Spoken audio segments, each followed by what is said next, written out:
Hello बच्चों, BPSC विद्यापीठ में आप सभी का स्वागत है। और विद्यापीठ आप सभी के समक्ष परीक्षा से संबंधित एक बहुत ही महत्वपूर्ण टॉपिक को लेकर उपस्थित है। और आज हम लोग चर्चा करेंगे कॉम्पिटिटिव एग्जाम्स में टिप्पणी में और ऑब्जेक्टिव में पूछे जाने वाला मोस्ट इम्पोर्टेंट टॉपिक एंटीबायोटिक्स, प्रतिजैविक तथा इसका उपचार जो होता है पेनिसिलिन। एंटीबायोटिक एंड पेनिसिलिन, जैसे कि हम सभी जानते हैं एंटीबायोटिक प्रतिजैविक जीवाणुओं को मारने वाला या जीवाणुओं की वृद्धि को रोक देने वाली औषधि है, यह दवा है। यह क्योंकि बहुत सारी बीमारियां जो होती हैं वो जीवाणुओं की वृद्धि से होती है। तो जो बीमारी जीवाणु के वृद्धि से होती है, बैक्टीरिया के वृद्धि से होती है, उनको उस बैक्टीरिया को मारकर या उसके ग्रोथ को रोक कर यह औषधि उस बीमारी से बचाव करता है। क्योंकि यह बैक्टीरिया के ग्रोथ को रोकता है, इसलिए इसको एंटीबायोटिक कहा जाता है। और एंटीबायोटिक का जो आविष्कार है एक बड़ी यूनिक घटना है।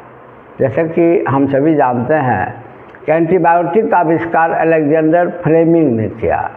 इसकी खोज अलेक्जेंडर फ्लेमिंग ने की। खोज, आविष्कार शब्द का प्रयोग नहीं होगा यहाँ, खोज अलेक्जेंडर फ्लेमिंग ने किया। एक्चुअली ये 1929 में एक एक्सपेरिमेंट कर रहे थे लेबोरेटरी में कि बैक्टीरिया के ग्रोथ को कैसे रोका जाए।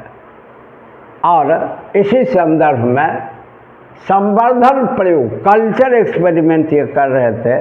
क्योंकि सभी जानते हैं कि बैक्टीरिया ग्रो करता है तो वो बीमारी का कारण बनता है।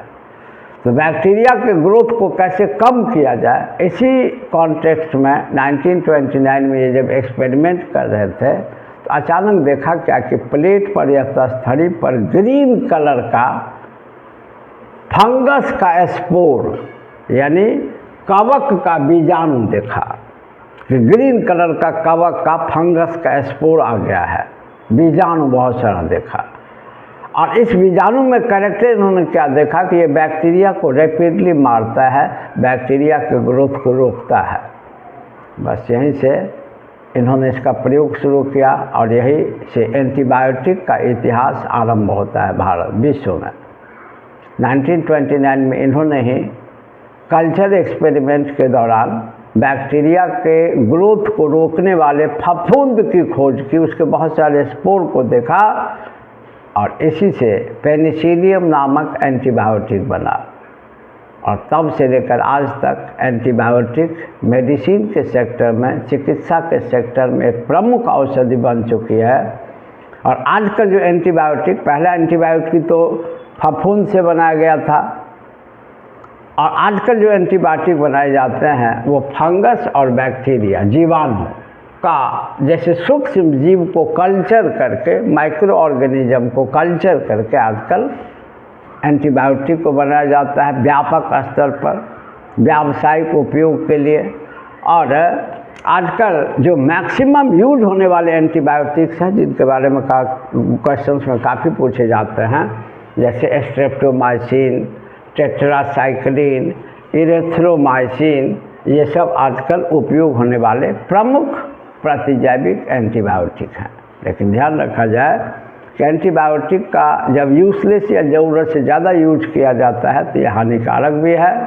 और वैसे भी एंटीबायोटिक के यूज से कुछ न कुछ हानि अवश्य होती हैं जिनको साइड इफ़ेक्ट कहा जाता है। एक्चुअली ये हार्मफुल बैक्टीरिया के साथ साथ यूजफुल बैक्टीरिया को भी मारता है। इसीलिए ज़रूरत से अधिक मात्रा में एंटीबायोटिक के यूज करने को डॉक्टर भी मना करते हैं।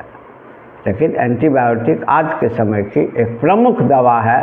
लंबे समय से 1929 से लेकर के आज तक इसकी प्रमुखता लगातार बढ़ती चली गई है। एक क्वेश्चन के व्यू से और ध्यान में रखें कि एक क्वेश्चन आता है कि आजकल एंटीबायोटिक्स में लैक्टोबैसिलस मिलाए जाते हैं।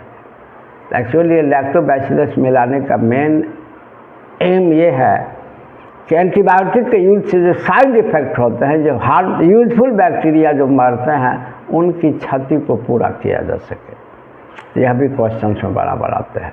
तो एंटीबायोटिक क्या है, इसका आविष्कार कैसे हुआ, आजकल एंटीबायोटिक किस चीज़ से बनाए जाते हैं, पहले एंटीबायोटिक कैसे बना, और आज के समय में उपयोग होने वाले मुख्य एंटीबायोटिक ग्रुप की दवाएं कौन कौन सी हैं।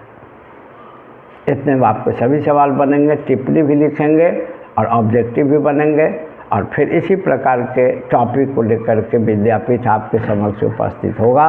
वीडियो अच्छा लगता हो तो चैनल को सब्सक्राइब करें, वीडियो को लाइक और शेयर ज़रूर करें।